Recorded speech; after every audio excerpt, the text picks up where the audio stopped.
നമ്മൾ മറ്റേ table fan വർക്കിങ്ങിൽ എന്തൊക്കെ ശ്രദ്ധിക്കണം എന്നുള്ള ഒരു വീഡിയോ ആണ് ഇപ്പോൾ നമ്മളിപ്പോൾ ചെയ്യാൻ പോകുന്നത്. അപ്പോൾ അതിന്റെ ബാക്കി വീഡിയോസ് കാര്യങ്ങൾ വർക്ക് എങ്ങനെ ചെയ്യണം, എന്തൊക്കെ കാര്യങ്ങൾ ശ്രദ്ധിക്കണം എന്നുള്ളത് നമുക്ക് കാണാം. അപ്പോൾ നമ്മൾ ഇന്നുള്ളത് കക്കാട് യൂണിവേഴ്സിറ്റി എന്ന് പറഞ്ഞ ഒരു ഷോപ്പിലാണ്, ഇന്റീരിയർ ഡിസൈനിന്റെ ഷോപ്പിലാണ്. അപ്പോൾ ഈ മെഷീൻ ഉപയോഗിക്കുന്ന ആൾ തന്നെ നമുക്ക് ഇതിന്റെ കാര്യങ്ങൾ പറഞ്ഞു. അത് എത്ര ഇത് മേടിച്ചിട്ട്? ഇതിപ്പോൾ ഒരു വർഷത്തിന് മുകളിൽ ഇങ്ങനെയുള്ള വിഷയം കുഴപ്പമില്ല. അപ്പോൾ നമ്മൾ പിന്നെ മൾട്ടിവുഡാണ് കൂടുതൽ ചെയ്യുന്നത്. അപ്പോൾ വെച്ചാൽ ഈ ചിപ്പിങ്ങിന്റെ പ്രശ്നം കൂടുതൽ വരില്ല. ഏത് നമ്മൾ മറ്റേ MDF മറ്റേ പ്ലൈവുഡൊക്കെ ആണെങ്കിൽ നമുക്ക് ഈ ചിപ്പിങ്ങിന്റെ പ്രശ്നം വരും. അത് നമ്മൾ ഇത് കൂടുതൽ ഇട്ട് കഴിഞ്ഞാൽ ഒരു പ്രശ്നം വരില്ല. നമ്മൾ മെഷീന്റെ കൂടുതൽ വരുന്ന ബ്ലേഡ് അതാണ് 40. അപ്പോൾ ഇതെന്താ വെച്ചാൽ ഈ പ്ലൈവുഡ് അങ്ങനെയുള്ള കട്ട് ചെയ്യാൻ വേണ്ടിയിട്ട് ഉപയോഗിക്കണം. ഞാൻ ഗൾഫിൽ 25 വർഷമായിട്ട് ഈ ഒരു ഫീൽഡിൽ തന്നെയായിരുന്നു. അപ്പോൾ നമ്മൾ ഈ ഡീപ്പ് കൂടുതൽ ഇട്ട് കഴിഞ്ഞാൽ ചിപ്പിങ് വളരെ കുറവായിരിക്കും. 100 ഡീറ്റ്. അപ്പോൾ ഈ 100 ഡീറ്റിന് ഇവർ ഈ ഓളിന് ചെറിയ ഒരു ഇതുണ്ടാവും. അത് നമ്മൾ ലൈറ്റ് കൊണ്ടിട്ട് ശരിയാക്കി കഴിഞ്ഞാൽ കറക്റ്റ് കിട്ടും. സ്റ്റാൻഡ് വെച്ചാൽ ഇപ്പോൾ നമ്മൾ ഇവിടെ നാട്ടിൽ ഓൾറെഡി എല്ലാവരും ചെയ്യണമെന്ന് വെച്ചാൽ ഒരു നിലത്തിട്ടിട്ട് ഈ ആൺ കട്ടുകൊണ്ടാണ് കട്ട് ചെയ്യുക. ഇതുകൊണ്ട് ഇങ്ങനെ കട്ട് ചെയ്യും. അപ്പോൾ നമ്മൾ ഈ ബാക്ക് പെയിനും മറ്റുള്ള കാര്യങ്ങളൊക്കെ പറ്റും ഒരു ഭയങ്കര കൂടുതലായിട്ട്. പിന്നെ ഇപ്പോൾ ഒരു കട്ട് ചെയ്ത ഒരു രൂപം കണ്ടില്ലേ, പിന്നെ പോയി കഴിഞ്ഞാൽ അത് ഇതുപോലെ കിട്ടും. ഇതിന്റെ ഫിനിഷിംഗ് എത്രത്തോളം ഉണ്ടെന്ന് പിന്നെ ഇതിൽ തന്നെ ഇപ്പോൾ നമ്മൾ കട്ട് ചെയ്ത് സെയിം ഡോർ മതി ആക്കിയ ഷീറ്റുകളാണിത്. ഇതിന്റെ ഫിനിഷിംഗ് എനിക്ക് ഈ മെഷീനെ പറ്റി പരിചയമുള്ളതുകൊണ്ടാണ് ഞാൻ ഈ മെഷീൻ തന്നെ വാങ്ങാനുള്ള കാരണം.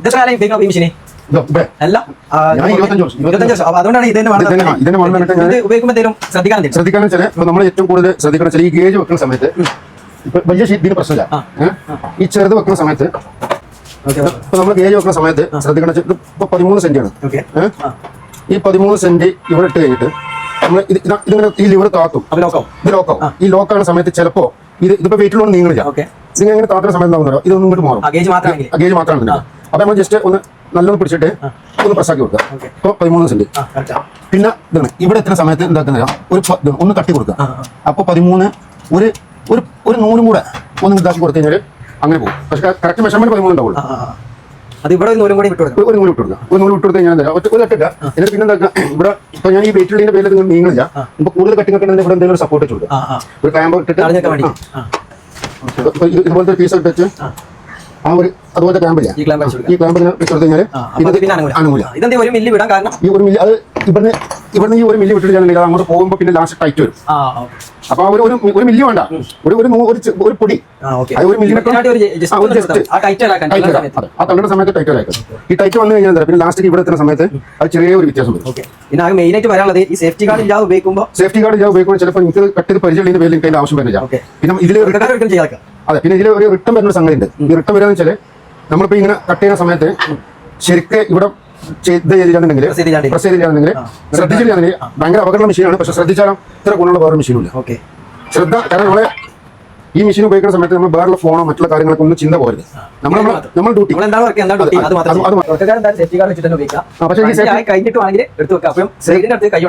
അത് വളരെ സാധനം അത് വെച്ചിട്ട് തള്ളാനുള്ള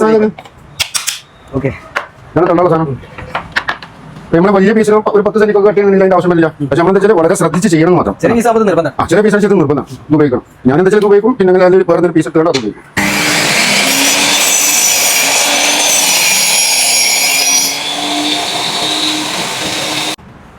ഞാൻ ടേബിൾ വെച്ചോണ്ടാണ് ഇപ്പോൾ ആ ഒരു ദിനം തന്നെ ഇവിടെ ഗേജ് വെച്ചിട്ട് ഇതിലിങ്ങനെ ഗേജ് വെച്ചിട്ട് ഇതിനെ കൂടെ നീക്കാൻ പറ്റും.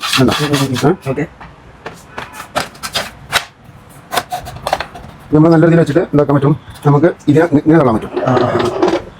ഒരൊറ്റ ടേബിൾ കൊണ്ടാണ്. അല്ലാതെ ഇങ്ങോട്ട് എത്ര വന്ന് അതുപോലെ അങ്ങോട്ട് പോകും. ഏകദേശം ഇത്രയുള്ളൂ. പക്ഷേ ശ്രദ്ധയാണ് ഇതിന് ഏറ്റവും ഇമ്പോർട്ടന്റ്. ഇതുവരെ ഒരു കംപ്ലൈന്റും ഇല്ല. കാരണം ഞാൻ വർഷങ്ങളോളായിട്ട് ഉപയോഗിക്കണം. പിന്നെ ഇതിന് ചെറുതുണ്ടാവും, ഇത് ഈ മോഡൽ തന്നെ വേറെ ചെറുതുണ്ടാവും. പക്ഷെ അതിന് ഇത്ര ഇതുണ്ടാവില്ല, സെറ്റപ്പില്ല.